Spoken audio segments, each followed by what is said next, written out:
Hello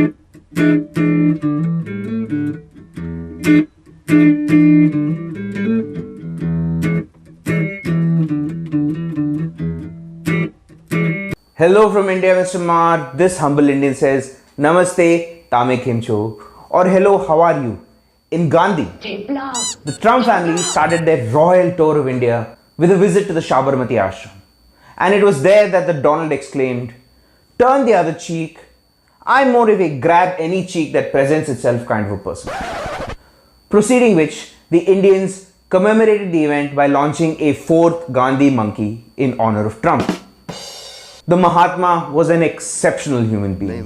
What we in India call a Yug Purush. The British loved him so much, they knighted a guy who played Gandhi in a movie once. It is 7 decades after Gandhi's untimely death, and most white people today do not know what all the hullabaloo was actually about. You might be interested to learn that Gandhi interfered in America's democracy long before poking people on Facebook was a thing. And that star in your Christmas tree, that may be made in China, but the little tag under your civil rights movement says made in India. I digress a little, but another made in India product played a starring role in another watershed moment from America's history.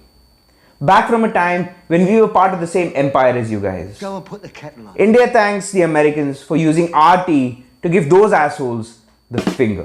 The British were unhinged dickheads. When Gandhi first got involved in Indian politics, the Indian leaders agreed to support the British war effort for WW1.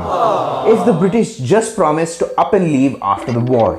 Millions of Indians fought in the trenches of World War I in a war where most Indians had no beef. A country far, far away from any trench was turned into a war economy. As a political salvo, Gandhi supported a movement in India that was protesting for Turkey's independence from Britain. We forget that Gandhi was an astute politician and a lawyer as well. We also forget that Gandhi was human too. Because that decision, let's just say it sort of backfired. After the war though, the British refused to leave, saying that any misunderstanding may have arisen because of an acute case of stiff upper lip hepatitis. In the period right after the war, the British actually passed more draconian laws to keep the natives subjugated. In fact, when Gandhi's call for non-violent civil disobedience began to galvanize a grassroots movement, the empire clamped down by firing on an unarmed crowd with women and children present. And that was no oopsie, that was bloodlust, like a psycho who keeps stabbing till the victim's body turns cold. Now, Mr. Maher, I do not know this for a fact. I just know it's true, that the moral high ground for the relation between the British and the Indians rests far, far away from a tiny island in the North Sea, where I am told that the sun sets every night now, just like most places on earth. Today, some Indians are using Gandhi's methods to protest, but are combining it with British-level dickishness if they don't get exactly what they want. Mr. Maher, at the end of today's episode, I intend to prove to the liberals, PCs and hippies who congregated your church that this headline needs to be hippo-crazy. Hypocrisy in any language. Brother, டெல்லியில் நடந்ததெல்லாம் போக்ராம்ங்கறாங்க. எல்லாம் பச்சை பொய்யுங்க. ஆக்சுவலா பாத்தீங்கன்னா democracy under siege.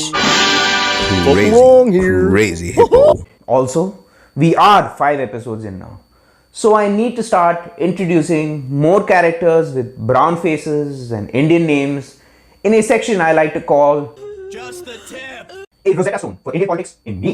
Tip number 1. Gandhi family, or what the White House will look like 3 decades into the Trump dynasty. Tip number 2. Sitaram Yechury is sort of like the Indian Bernie Sanders. Now, Mr. Yechury was never front runner to be runner-up in any election. In fact, he has never won a national election in a 5-decade-long political career. But what he does share with Mr. Sanders is a yearning for revolution. Also, both have secret Freudian crushes on the communist dictators next door. That's the end of this. Just the tip. Now we have Yechi and Bernie sitting on a tree, BLAMING. The Indian government for the worst rioting that Delhi has seen for a long time. Now, I love Mr. Sanders' campaign for 2020. As someone who grew up in the third world, I totally get him. And Americans who are still on the fence about him forget that the flag that has become a poster child for the Me Too movement looks glorious with a little bit of red in it. Here is a real world reality check for people who think socialism is a bad word. Good colleges are expensive to get into. Too much beer pong and you're going to be in debt forever. Good retirement plans are expensive. Asian parents want their kids to be doctors because that college degree is also a 401k. Good healthcare is expensive, and those 401ks will start failing in America if the price of geriatric healthcare is greater than the price of a beer pong degree. So go Bernie if you're going to help out a lot of those millennials. But no Bernie if everything you have to say about India is uninformed condescension. Here is a new rule for gringo Che Guevaras. New rule: if the current government in India is already delivering many of the things that Bernie promises to, and he has absolutely nothing to say about that, or the humility to acknowledge and get inspired by it, it smells a whole lot less like Viva la Revolution and a whole lot more like white man's burden.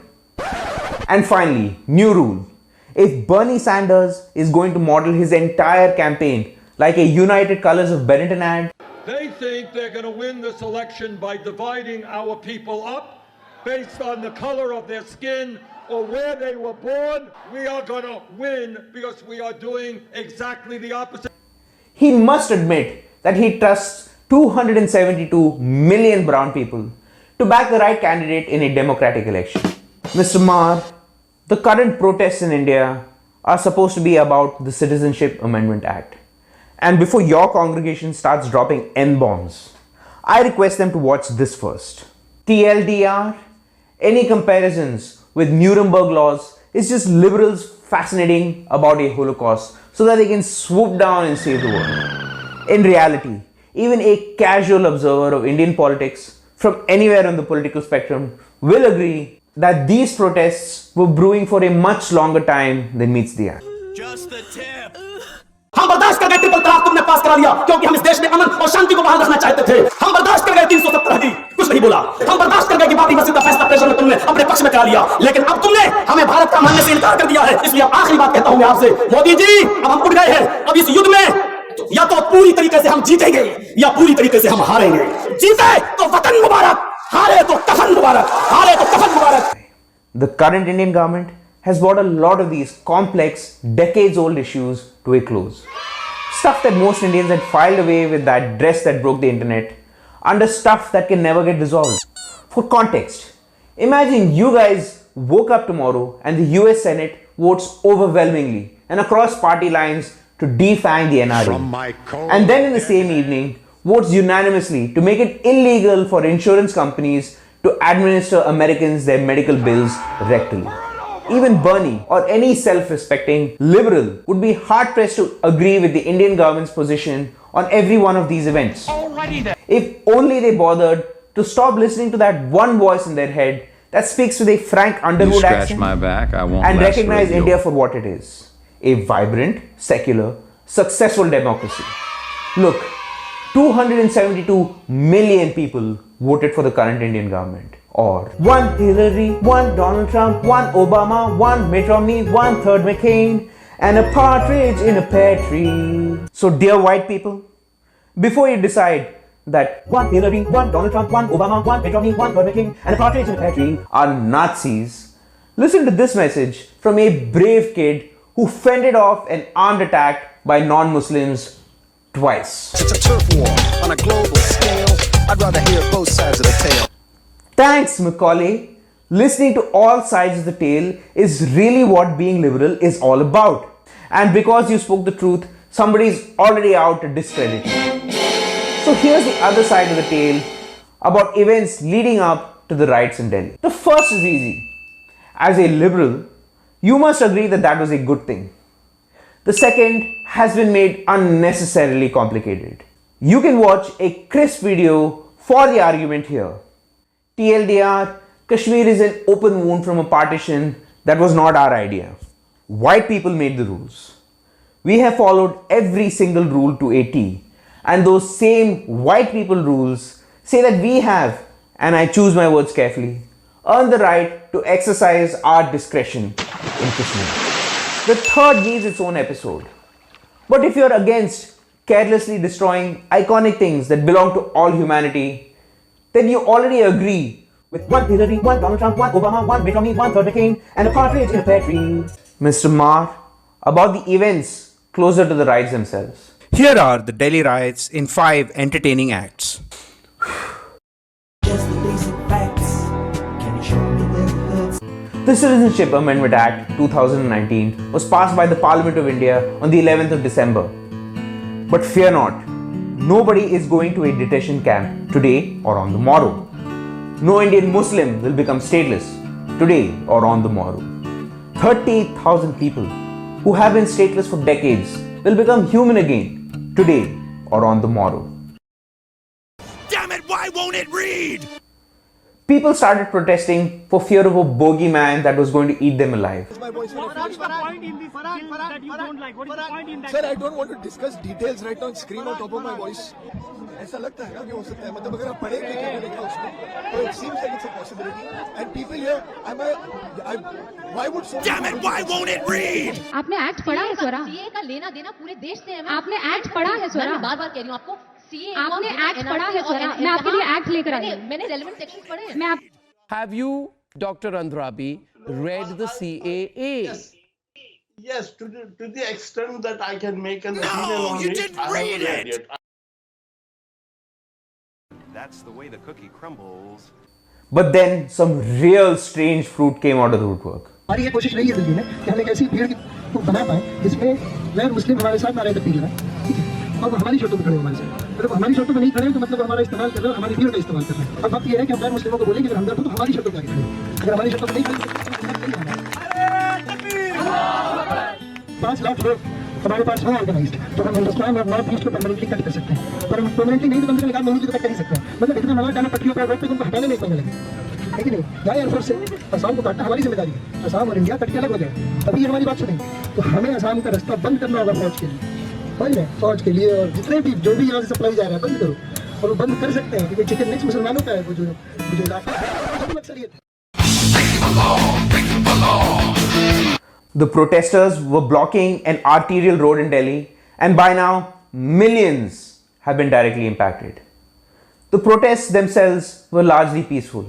They merely used perceived threats of violence as a credible deterrence against violence. And those same perceived threats of violence made the Indian Supreme Court blink. They sent interlocutors to negotiate with people who had clearly illegally occupied a public road.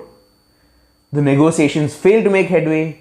A lot of Hitler memes were shared. And instead of moving the protest to a designated site, more roads were taken over in other choke points for Delhi traffic. And on the day of Trump's visit,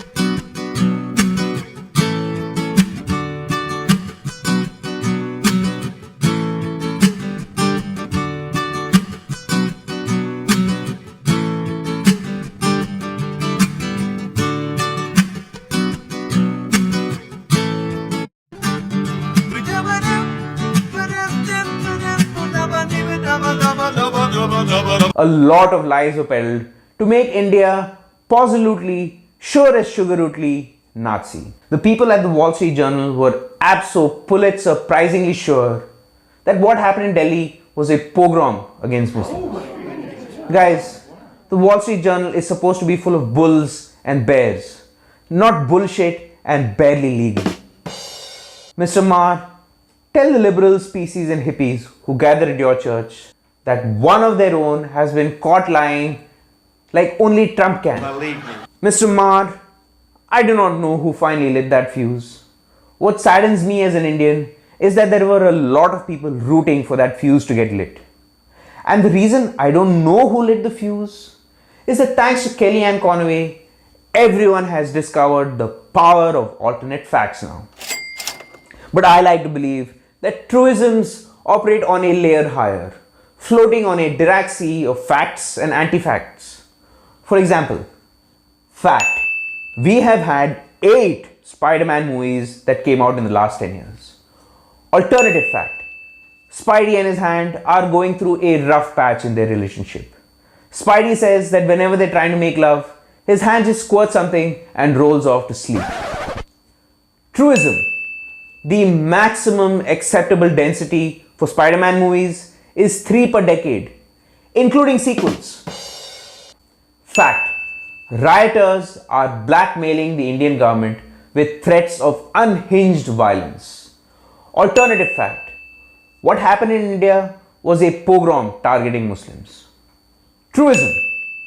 Planning for a pogrom on the same day and in the same city that you have invited the leader of the free world to talk business is like using your girlfriend's phone to look for Tinder hookups. And if you really believe that the Indian government did either, that's the little voice in your head that speaks in an Eric Cartman accent, saying that brown people must respect your authority. And that whatever you do not trust them around an unlocked phone. Mr. Maher, please tell the liberals, PCs and hippies who congregated your church that what happened in Delhi was not a pogrom.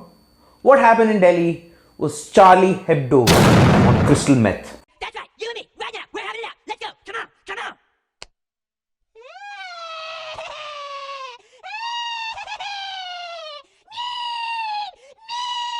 Fortunately for everyone in the world, it is a special year. So whether you support a man who aspires to bring a little bit of Russia into the White House, or you support a man who aspires to bring a little bit of Russia into the White House, whether you pray to anything or anyone, or you pray to nothing or no one, whether you worship a cow or look at it and think, that's what yummy in my tummy looks like. If you just open your eyes right now, your vision will be 2020. Mr. Maher, this episode was difficult. Satire and riots mixed like fossil fuels and Greta Thunberg's anger medication.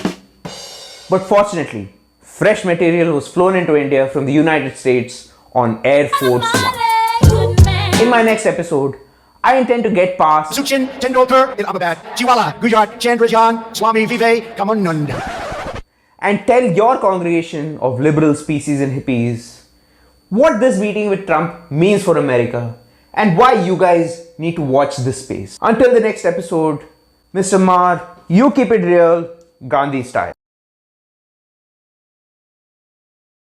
One Hillary, one Donald Trump. One Hillary, one Donald Trump. One Hillary, one Donald Trump. One Hillary, one Donald Trump. One Hillary, one Donald Trump. And a partridge in a pear tree.